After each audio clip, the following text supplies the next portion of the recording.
میرے دوستو، سفر معراج کے مشاہدات کا ذکر چل رہا ہے۔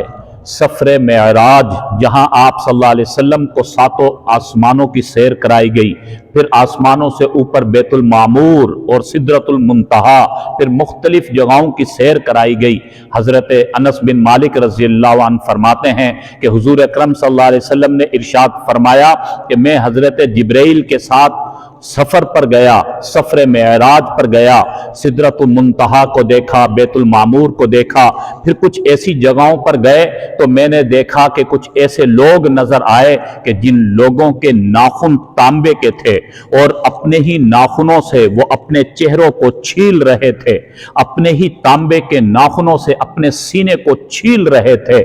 حضور علیہ السلام نے جب یہ دیکھا تو جبرائیل سے پوچھا، اے جبرائیل یہ لوگ کون ہیں؟ فرمایا یا رسول اللہ یہ وہ لوگ ہیں جو غیبت کیا کرتے تھے، اپنے بھائیوں کی غیبت کیا کرتے تھے، دوسروں کی آبرو ریزی کیا کرتے تھے، بے آبروی کیا کرتے تھے۔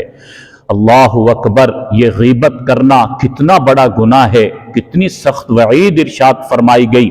یہ حرام ہے، یہ گناہ کبیرہ ہے، یہ ایک بڑی معاشرتی خرابی ہے کہ سفر معراج کے موقع پر اتنا دردناک منظر دکھایا گیا، امت کو اس کے ذریعے تعلیم دی گئی کہ یہ ایک بڑا گناہ ہے، یہ چھوٹا گناہ نہیں ہے، معمولی گناہ نہیں ہے، اس سے بڑی بڑی خرابیاں جنم لیتی ہیں، یہ ایک معاشرتی خرابی ہے۔ کتنے ہی لوگوں کی ناچاکیاں اس غیبت کی وجہ سے ہوتی ہیں، دوسروں کی بے آبروئی، دوسروں کی عیب جوئی کرنے کی وجہ سے۔ اس لیے فرمایا کہ غیبت سے بچو، غیبت کی وجہ سے گھر اجڑ جاتے ہیں، کتنے ہی گھروں میں ناچاکیاں ہوئی اس غیبت کی وجہ سے۔ یہ ایک بڑی معاشرتی خرابی ہے۔ قرآن میں اللہ نے فرمایا وَلَا يَغْتَبْ بَعْضُكُمْ بَعْضًا، تم ایک دوسرے کی غیبت نہ کیا کرو۔ أَيُحِبُّ أَحَدُكُمْ أَن يَأْكُلَ لَحْمَ أَخِيهِ مَيْتًا فَكَرِهْتُمُوهُ، کیا تم میں سے کوئی یہ پسند کرتا ہے کہ وہ اپنے مردار بھائی کا گوشت کھائے؟ فَكَرِهْتُمُوهُ، تم اس کو ناپسند کرتے ہو۔ معلوم یہ ہوا کہ غیبت کرنا اپنے مردار بھائی کے گوشت کھانے کے برابر ہے۔ کتنی سخت بات ہے، اور آج ہم یہ دیکھیں کہ غیبت عام ہو چکی ہے۔ جہاں جس محفل میں دیکھو غیبت ہو رہی ہوتی ہے، جس کی وجہ سے بدگمانیاں پھیلتی ہیں، جس کی وجہ سے آپس میں ایک دوسرے کا گمان خراب ہو جاتا ہے، ایک دوسرے کے لیے پھر نفرتیں بڑھتی ہیں۔ یہ معاشرے کے اندر ہمیں عام ہوتا نظر آ رہا ہے۔ اس لیے آپ صلی اللہ علیہ وسلم نے مختلف احادیث کے اندر غیبت کی سخت وعیدات ارشاد فرمائی۔ ایک موقع پر آپ صلی اللہ علیہ وسلم کے پاس ایک صاحب تشریف لائے اور آ کر کہنے لگے یا رسول اللہ فلاں دو خواتین نے روزہ رکھا تھا، لیکن اب ان کی حالت ایسی ہو گئی ہے کہ وہ برداشت کے قابل نہیں ہے، روزے کی حالت میں بھی ہیں اور تکلیف بڑھتی چلی جا رہی ہے۔ آپ صلی اللہ علیہ وسلم نے فرمایا ان کو بلاؤ۔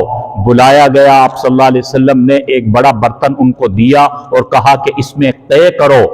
ان سے طے کروائی گئی، طے ہوئی تو ان میں سے گوشت کے لوتھڑے نکلے۔ آپ صلی اللہ علیہ وسلم نے یہ کیفیت دیکھی، کیونکہ آپ صلی اللہ علیہ وسلم کو وحی کے ذریعے بتلا دیا گیا تھا۔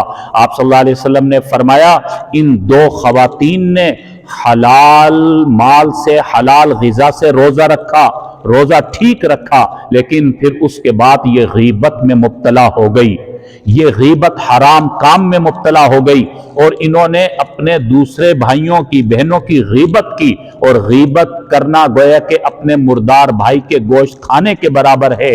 اس لیے یہ ان کی حالت ہو گئی، اور ان کے میں سے اب یہ گوشت نکل رہا ہے۔ اللہ اکبر!